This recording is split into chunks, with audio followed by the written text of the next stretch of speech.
Hope everybody's having a great day and had a great weekend. I got something, it's funny. I was doing some different stuff today, and I asked April, and April was out doing some tennis stuff and socializing and just doing some networking. But I had mentioned, what have you been hearing, or what would be a good topic to talk about tonight? And the topic never gets old, so I'm going to talk about it. But I'm going to kind of tie in how to approach people, but more importantly, how to handle objections. With people, handling objections, and when they come up with some of the excuses that they come up with. Whether we're talking to them about our amazing products or our amazing business, people just come up with excuses. And I just want you to understand, number one, why they do that. And number two, how to address it so you can get the right results. But before I get into that, first thing I want to mention is, if you haven't been on the official distributor LifeVantage page, get familiar with the two promotions that are going on in regards to the virtual convention that's coming in October. They're doing all kinds of spectacular stuff, but it's been revised, and there's a lot of free tickets involved. There's pretty easy ways of getting your money back for even those of us that paid in advance to get a lower rate.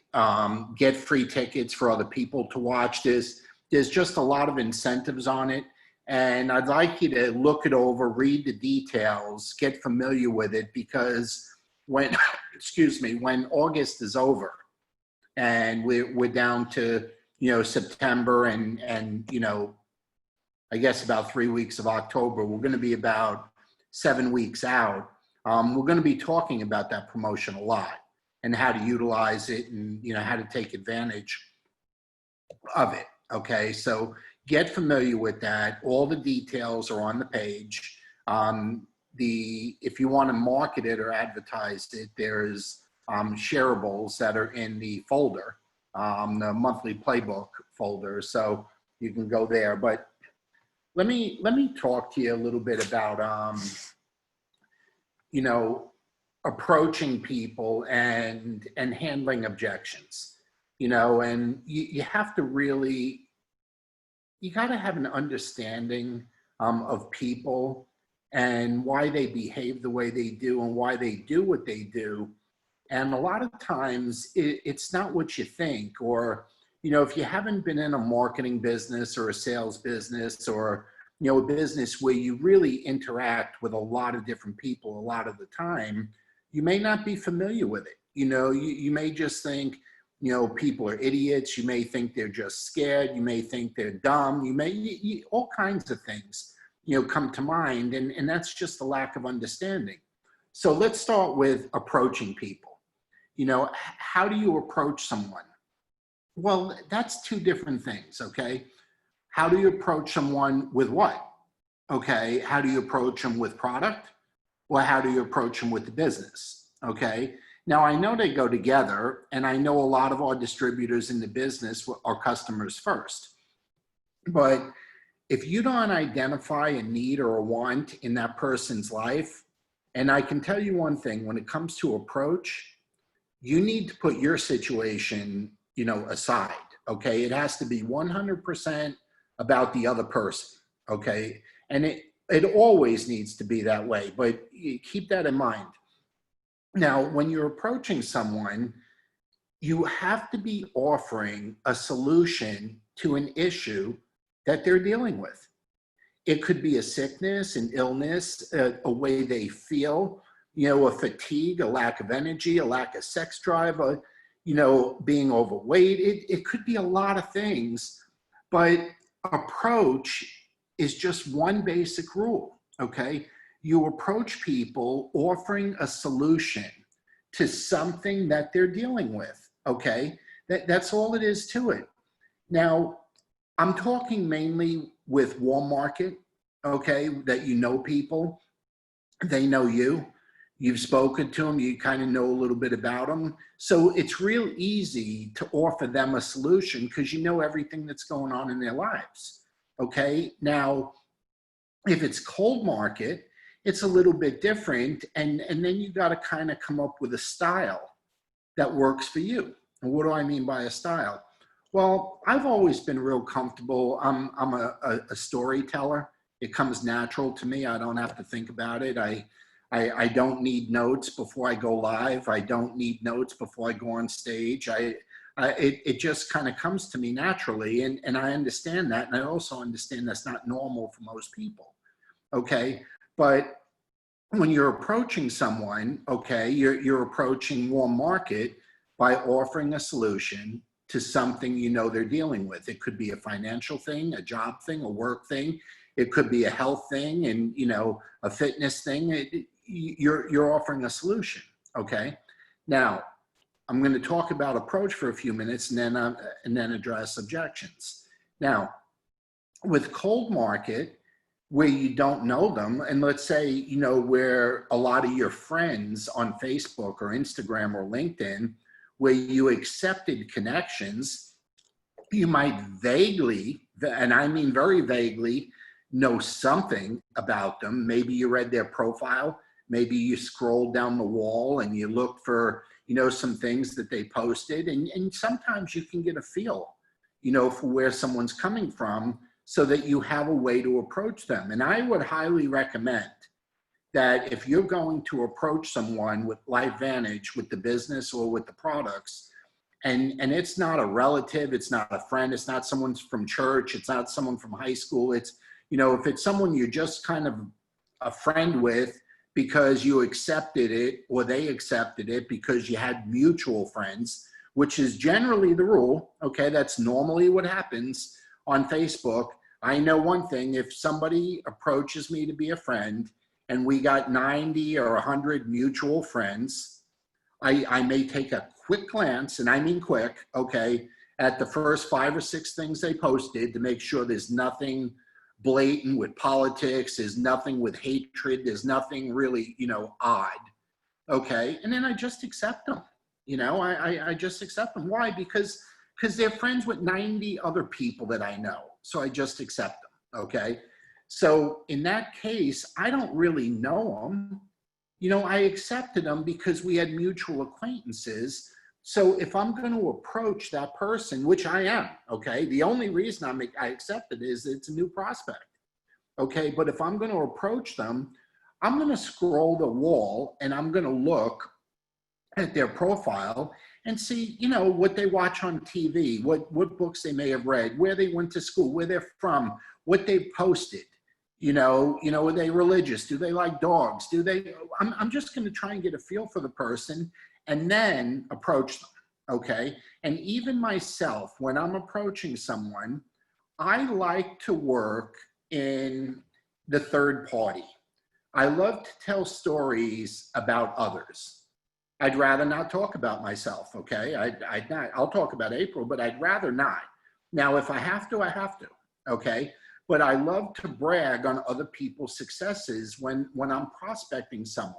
I want to be telling them, hey, this is what, you know, so-and-so is doing. And in 3 months they did this, and 6 months did that. And then we got a doctor over here doing this and that. And we got, you know, this person that's taking care of 3 kids doing this. And I like to tell stories, okay? It comes natural for me. But you got to determine what your approach is going to be. And you have to be offering a solution, okay? It needs to be something that they're looking for, okay? Now, I'm not saying you just can't, you know, fling it up against the wall and hope something sticks.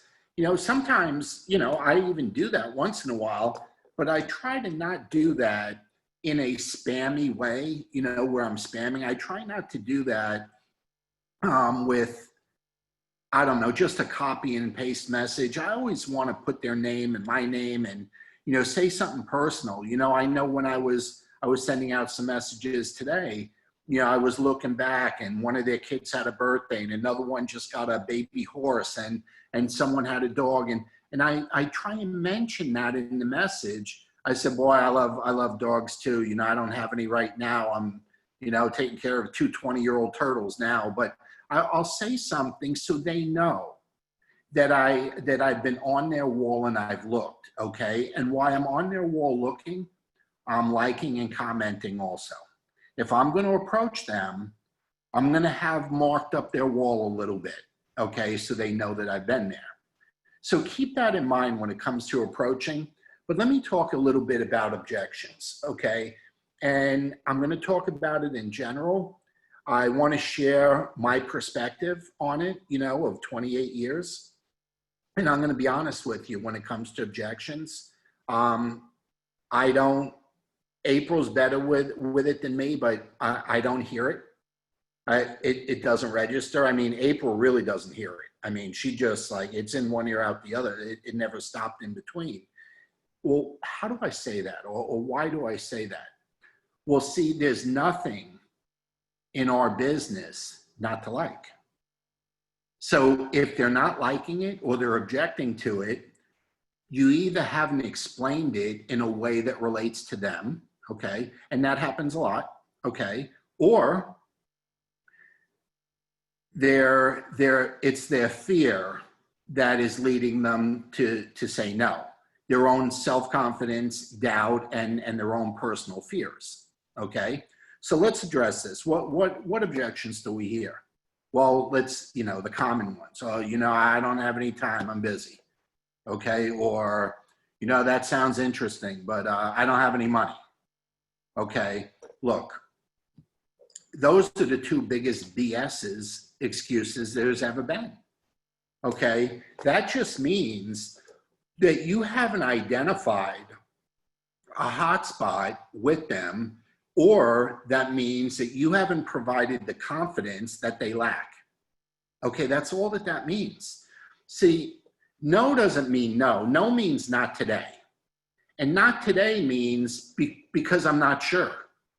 Okay, what are they not sure of? Probably their own personal ability is probably what they're not sure of, okay? Their own capabilities. See, when somebody is saying no, let's think about it. If somebody says, what are they saying no to? They're saying no to, I don't want to live longer. They're saying no to, I don't want to be healthier. They're saying no to, I don't want the flexibility of working in the nooks and crannies of my day from my home or anywhere I happen to be. They're saying no to a lifetime of residual income. They're saying no to being in the forefront of some of the greatest science that's ever been discovered. Now, they're not saying no to that, folks. Nobody says no to that. Okay, that's not what they're saying no to.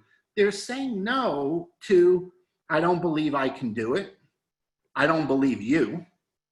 Okay, I have my doubts. I don't know anybody. They're rejecting themselves and possibly you. Okay, because there's nothing not to like with what LifeVantage has to happen. You can get involved in the business for $50 and get some product, okay? It doesn't cost any money to get involved. We even had a few months back where enrollments were free, okay? Nobody, you know, is gonna wanna cut years off their life. Nobody's gonna wanna live sicker, you know? Everybody wants to live longer. Everybody wants to be healthier, and everybody wants to provide that for anyone and everyone in their life that they care about. So those aren't excuses. The excuses are the doubt and insecurities in their own self-esteem. So how do we fix that? Okay, I could go on with this for an hour, hours actually. I could take each one of these down, but I want to simplify it for you because this is a 20-minute, you know, fast start training, and I already used 15 of them. Okay, so how do we address that? Okay, well, it's real easy. We need to be, okay, listen to me, okay? We need to be their faith and their belief and their hope. We need to be that. They're not, let's face it, they're not expected to believe it's going to happen. They don't know We're the experts. We're the owners. We're the successful people in the business. We made the hardest decision that's ever been made, which was saying yes. Okay, see, that's the hardest part of this business for anyone. They just don't know it when they're joining. The hardest part of this business is just saying yes to get started. Okay, so we need to know that in the beginning, and April and I talk about this all the time, until they prove that they have the self-esteem, that they have the faith, that they have the belief, not only in themselves, but have enough of it so that others will believe in them. Okay, and that's a transitional thing that happens over a period of time. So until that happens, we need to be that for them. Okay, you know, I was just on the phone with a guy out in California. He's a $50 distributor that's been on Axio for maybe a year. I knew him back when he was little. I mean, I've been in business 28 years. I think he's 35 years old. I knew him back when he was probably 10, okay, maybe 12 years old, because I was doing business with his dad. And he reached out to me and he said, you know, I listened to you that Tuesday night a few weeks ago, and, you know, he lives in California now and his job situation changed, comes from a very successful family. He says, I gave someone some samples of my Axio. They loved it. They have an international import-export business in South America and this. He said, and I thought about, you know, maybe I should be looking at this. Well, I went through it with him and I said, look, in the beginning, I'm going to be your faith. I'm going to be your hope. I'm going to be your credibility. You're just going to tell people you're excited and you think you have something that they want to know more about. Okay. And then what I'm going to do is explain to them what we have and train you while I explain to them what we have. I said, how does that sound? He says, well, that just takes all the pressure off. I said, yeah, you probably weren't sure what to do. And he said, I wasn't. I said, here's what you got to do. Just get people on the phone or on a Zoom with me, because I sponsor this person, okay? And get them on the phone with me and give me the opportunity to explain to them and train you at the same time. I said, I'll be your belief, I'll be your knowledge, I'll be your expertise in the beginning, and then and this guy's a professional salesman, he'll run with it as soon as he understands the ins and outs of it. But see, that's how we handle objections, because financial is not a real objection, okay? And not thinking they could do it is not a real objection. In the old days, if you had to get up in front of the room and do a meeting in a hotel or a training center, you had something to be afraid of. But working from your smartphone or your laptop, sharing videos, using the app on your phone, putting people in a Facebook group and then tagging them with articles that make sense for them. Come on, folks. A wallflower in church can do that. It's not like it was 15, 20 years ago. So see, we can be that person, that faith and that hope and that belief and knowledge, and get them up to speed. But here's what we need to also understand. It's our responsibility to get them up to speed. See, that's our responsibility. So how do you handle objections? Okay, here's how you handle it. You always say, I understand. A lot of people feel that way, but I've done a good job in this business, and the team I work with has done a good job, and we'll work you through that and fairly quickly if you're open to being worked through it. But you got nothing to worry about. You're not alone. We work as a team. I'm your partner. Could you say that to somebody? You know you can, okay? So that's because, see, and I keep going back, the reason I mentioned the old days, well, we're looking for people to invest $40,000 minimum into a business. Okay, here it's $50 and some product, or $350, $650, $1,250 max.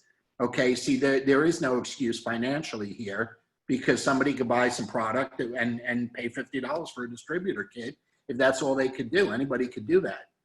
They could be working in a restaurant for tips, and that's half a night's tips to do that. Okay, so anybody can do that, and not knowing how is where we step in with our belief. So see, the real objection, you ready? This may be over your head, okay?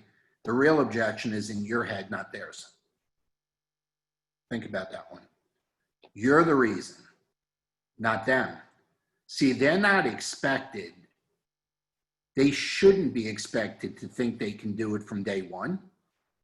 Okay, it's like the first time you get on a bike or a horse or drove a car. Okay, we had to learn how to do it. See, they're not supposed to. Now, there's confident people that believe they can go out and do it, but most don't. So that's got to come from us. But if you and I don't have it, and if we don't provide that confidence for them, okay, that's our problem, not theirs. And maybe we let a good person get away, maybe, okay, that should have been in, because we weren't looking for a need or a want, and we weren't looking to be, you know, that security, that Linus's blanket. Okay, we weren't looking to do that. Now, is everybody like that? No, everybody's not like that. Okay, but you got to be ready to deal with anything. Okay, but Bobby, we're looking for leadership. Yeah, but leadership ain't born, it's developed. And a lot of times it starts from scratch. Okay, you're not born a leader, you learn to become a leader. So, you know, you can set a person on the right path in this business, and within months they can be a leader in this business. And we've both seen it happen, you know that. Okay, so the real objection is in our head, not theirs. And the minute you believe that you're the reason why, and you can help them, and you can provide for the things that scare them a little bit until you get them up to speed, the minute that you believe that you can do that, then you can get anybody you want in this business anytime you want them. Okay, that's on you and I. But I hope this helps. Like I said, I'm already a couple minutes over. I could go on forever with this, and maybe I'll elaborate more on it next Monday. But we got a week to go in August. Okay, next Monday night, midnight, we got to go. A lot of stuff in the mix. A lot of you got a lot of stuff in the mix. So let's just hit the week hard, you know, and then the weekend after, that's Labor Day weekend. So let's hit this week hard, finish strong, and then we really got to rock and roll it for 2 months until convention, because I'm going to ask you in the coming weeks, how many people are you going to have on virtually for convention? And I want to hear numbers like 10, 20, 30, 40, 50, 100. I don't want to hear like, well, I'm going to get somebody to fly to Vegas with me. No, no, no. This is virtual, okay? And people can get their money back and use it in the store and buy shirts and product and all that kind of stuff. This is a different deal. We need to be thinking about lots and lots and lots of people, okay? But anyway, I appreciate you tuning in. Have a great evening. Feel free to reach out to me at any time. Bye-bye.